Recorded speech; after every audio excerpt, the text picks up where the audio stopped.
Bank robbery. Whereabouts is the closest bank? It's right around the corner. Alright, cheers, thank you. Wait! Wait!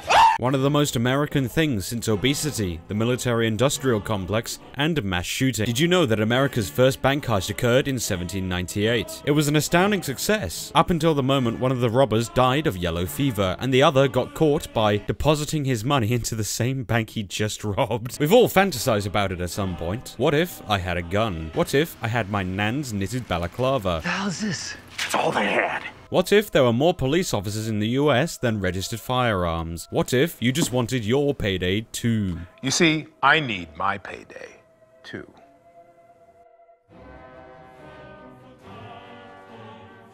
Grenade!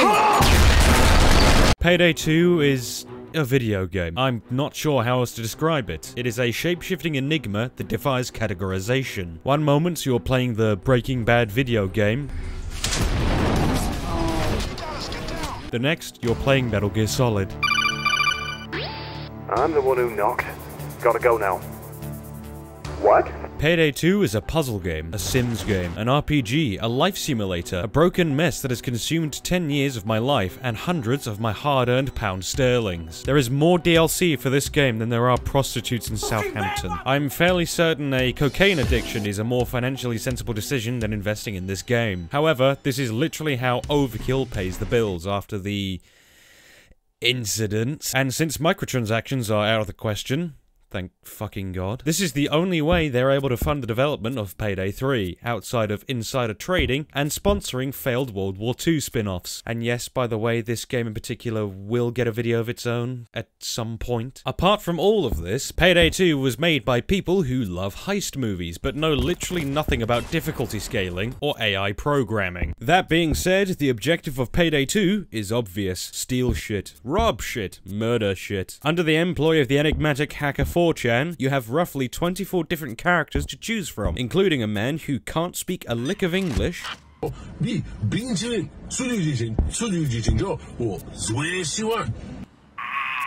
the happiest man in Sheffield, I just woke up in a fucking steaming mood, yeah? Because I live in a shithole! It's a fucking shithole! I hate the fucking place!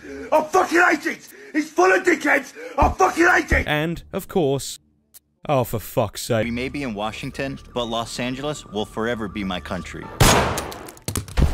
I shit you not, this game's character roster is so batshit insane that they included John Wick, Scarface, and Ron fucking Perlman. I'm reasonably certain that Payday 2 is the center of the universe, because it somehow found a way to tie the continuities of every single movie, book, and game in existence into itself. Hell, this game even had its own web series back in the day, boasting the greatest social commentary in gaming history. The entire global banking system is set up to make us their slaves. You don't like capitalism, yet you exist! I got dead bodies in my bank and a fucking federal agent up my ass. Is she? Really? This game has a very strange obsession with trying to paint the main characters as the good guys, Are we the good guys or the bad guys? in spite of the fact that you and your buddies commit literal acts of terror to get what you want. Not to mention the countless murders, manslaughters, and drug-related felonies you commit throughout your career. Last I checked, the good guys don't bring flamethrowers to a hospital.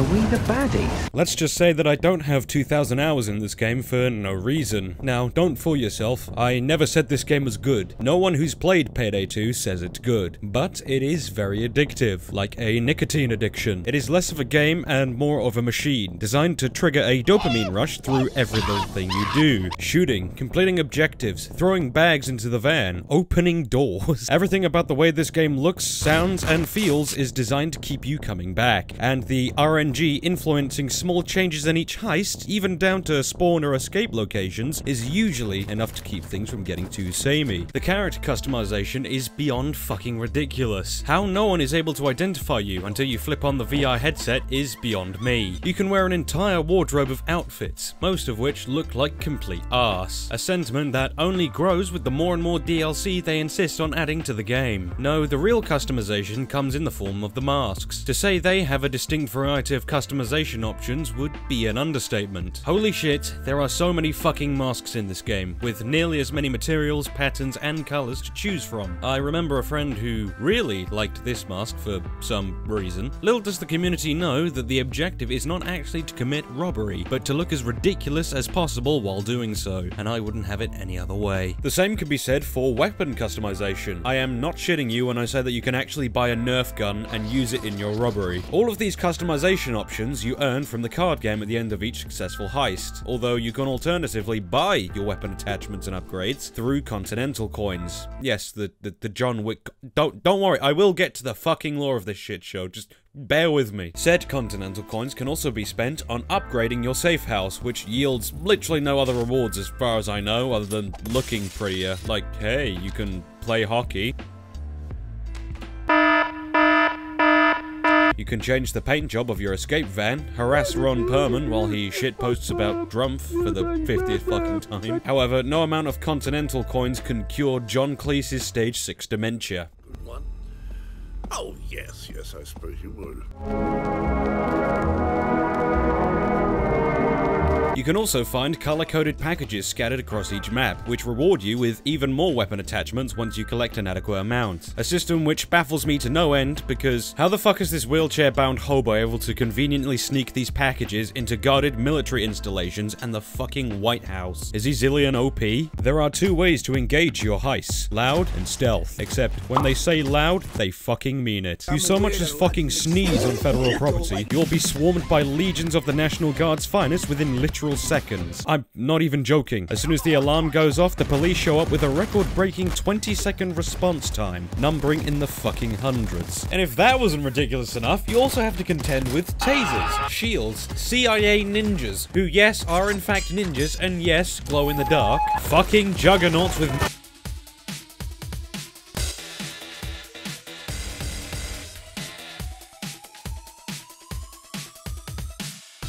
miniguns, automated machine gun turrets. Like, what the fuck is this doing here? This should be in fucking Afghanistan. Snipers. Yeah, fuck the snipers. They're an area denial enemy that one-shot kills you with no telegraphed attack, and I fucking hate them. Now, I know what you might be thinking. But Yoshi, knowing the sniper's spawn is as simple as map knowledge. You're just bad at the game. Skill issue. Learn to play, retard. Fascinating point, Mr. Strawman audience member, but I don't remember asking. Saying that knowing sniper spawns is part of learning the map is all well and good, but it doesn't change the fact that they completely retard the game's pacing and flow. And it's near impossible to know whether or not they're actually there or not before they've blown your fucking head off. You can't change my mind on this, the snipers suck and I fucking hate them. But admittedly, not as much as I hate the medic, an enemy which I may or may not be directly responsible for. Fun fact, back in 2014, Almir of Overkill Software opened a forum thread on Steam regarding what other players would like to see in a new enemy. Within that same thread, I fecklessly suggested a medic enemy. Being the little zoomer retard I was, some of my ideas were a little dumb, but after a little back and forth between a couple other forum members, we decided that the medic should manually heal other enemies, leaving both him and the target stationary, follows packs of other enemies, and moves at a fairly regular pace with fairly low health. We all patted ourselves on the back for a job well done, thinking nothing could ever come from such a brain-dead suggestion. 1 year later, they added the medic, with near exactly the same specifications me and my fellow autists agreed upon. I'm not saying Overkill stole my idea, I'm just saying that Payday 2 is the first game which I'm giving the Black Yoshi reward for. Where are my fucking royalties, shithead? Copyrighted, trademarked. Even funner fact, accessing the in-game FBI database reveals to you that killing a police medic will attain you a Geneva Convention violation. Somehow, over the course of burglarizing this man's house, I have become a war criminal. It happens to the best of us. The reason for this overwhelming display of excessive force is probably due to the fact that every single weapon in this game is overpowered as shit. If I told you that robbing a 7-Eleven with a minigun was the closest this game gets to a realistic depiction of an armed robbery, you'd think I've gone mad. Unfortunately, this is not the case. As far as I'm aware, this is the only game where you get to kill a man with a wad of cash. A murder so ridiculous that the police won't even dream of charging you, for the audacity of such absurd implications would be too much for them to handle. If you get the slightest inkling that a gun is a piece of shit, you're simply not playing the game right. Half of my 2,000 hours in this game are of me fucking around with the gunsmith, trying to figure out how to make my dual pistols fire nuclear payloads. I refuse to tell you the exact formula to these builds. The joy of this game comes from banging on your character with a hammer until you find exactly what you're looking for. But I will say this, you can learn black magic that causes the damage inflicted from headshots with sniper rifles to be inflicted on everyone immediately around the target, especially the civilians. Or, hey, strap a silencer to an MG42 and turn what was to be a simple drugs bust into the D-Day landings. Coupled with the skill trees are perk decks, all of which complement widely different playstyles. For example, if you want to turn into Neo from the Matrix, just grab the Rogue perk deck, shed all that armor fat, and prepare to dodge your way into early retirement. What are you trying to tell me? That I can dodge bullets? No, Neo. Or invest in the Anarchist deck. Oops, my anarchy symbol. Which essentially turns you 90% bulletproof and allows you to regain armor through extreme violence. Indicative of this community's mindset, many will cite the Stoic perk deck as their favorite, as it allows you to tank a disgusting amount of damage through your crippling alcohol dependency. Stealth, however, is a completely different animal altogether. Stealth is amazing. Never before have I had so much fun twiddling my thumbs while I wait for the drill to chew through the bank vault, or by getting punked by the AI's asinine pathfinding. Stealth is nothing but a waiting game. You wait for the drill. You wait while you pick the lock. You wait to answer this guy's pager. You wait for his buddies to conveniently isolate themselves so you can pick them off. If you're the kind of guy who likes patiently waiting for the perfect opportunity to strike, then good on you. However, the charm is immediately sucked out after you realize just how stiff and robotic the AI and their pathfinding is. And don't get me started on the civilians. It's actually impressive how little of a shit the civilians give about the gang of armed clowns turning DC into Baltimore. You could be in the middle of a gunfight in a shopping mall, and yet they'll still find time to file a complaint to the manager. They are extremely uncooperative. They won't heed your commands to get down on the ground until after you actually start screaming at them through your monitor. Now, the game discourages you from senselessly killing them because it deducts funds from your in-game payout and leaves you with less hostages to trade if one of you gets arrested. However, if you stealth by yourself, like I do, you only have so many zip ties to go around, and once you reach a high enough level with a rich enough bank account, well... Hey, don't kill any civilians! It really is a miracle how you and your boys keep avoiding jail in spite of the atrocities you commit. You must have one hell of a lawyer. What are you doing, detective? What are you doing talking to my client without me present? You sneaky Pete!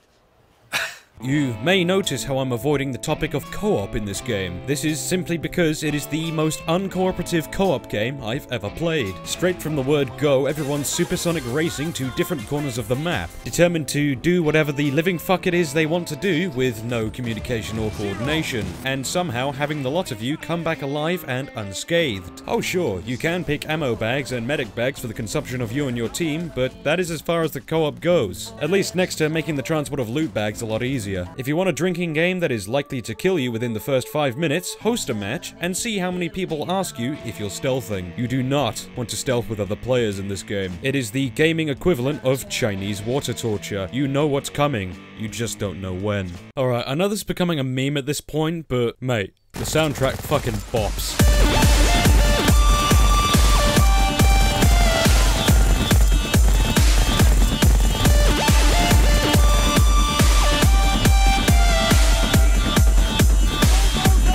Simon Viklund, Le Castlevania, Carl Noren, every motherfucker in between have done a wonderful job at making a soundtrack that complements the chaotic, non-stop adrenaline rush that exemplifies the action displayed in this game. It's hard to ignore how a bunch of the tracks, especially from the original game, proudly wear their inspiration from movies such as Heat.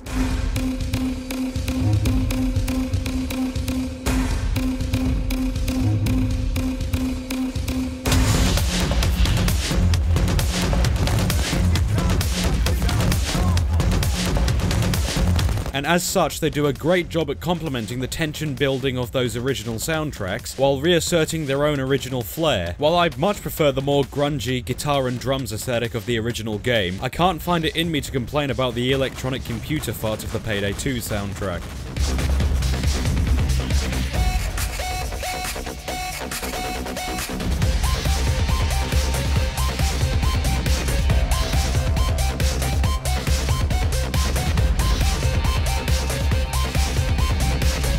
Each piece complements its respective heist in a way that each song tells its own story, alongside the events occurring within the game. They're split into different segments suiting different situations in-game, meaning that no one track outstays its welcome or feels out of place. And best of all, if you sneak into the options menu, you can assign specific tracks to specific heists. Much of the DLC heists already come with their own dedicated tracks, but nevertheless you can still pick and choose whichever one you feel is more suitable to any given heist. Game Revo has done a way better job at explaining how exactly the music works and what makes it feel unique in his video, so I'd recommend you go check him out and his video first. But I still revel in the opportunity to gush at this game's insane soundtrack. It's just that good. What else is there? Oh yeah, penis drawings. Much of the larger heists come with a pre-planning option, which expand upon the strategizing of your robberies, as well as offering a stellar medium for artists to express themselves. Some heists contain drivable vehicles that, no matter the shape, speed, or size, will 100% mow down literally everything in its path with zero mercy. Then, there's smaller miscellaneous stuff like gambling in the Golden Grin Casino. This was a selling point for the DLC, may I remind you. And, well, there's, I'm not really getting around talking about the story, am I? Originally, an alliance of 3 kings who shared control of the world attempted to steal an artifact. The dentist is implied to have been operating for longer than what makes cock and ball torture, or CBT, occasionally known as penis torture. I figured things were gonna get easier when Duke came in to help with the missing Lindenhurst pages of Cagliostro's book. What? Yeah, honestly, I don't know what the fuck to say. I mean, I've been playing this game since 2014 and even I don't know what the fuck is going on. I mean, for fuck's sake, the game escalates from robbing a corner shop to stealing nukes and raiding the White House. You got some fucking Illuminati bullshit going on, some fucking ancient aliens? What? Mayan Gold, the Ark of the Covenant, Wu-Tang Clan, Donald J. Trump, fucking this shit built onto the White House. And then fucking Bane gets infected with the fucking Left 4 Dead virus.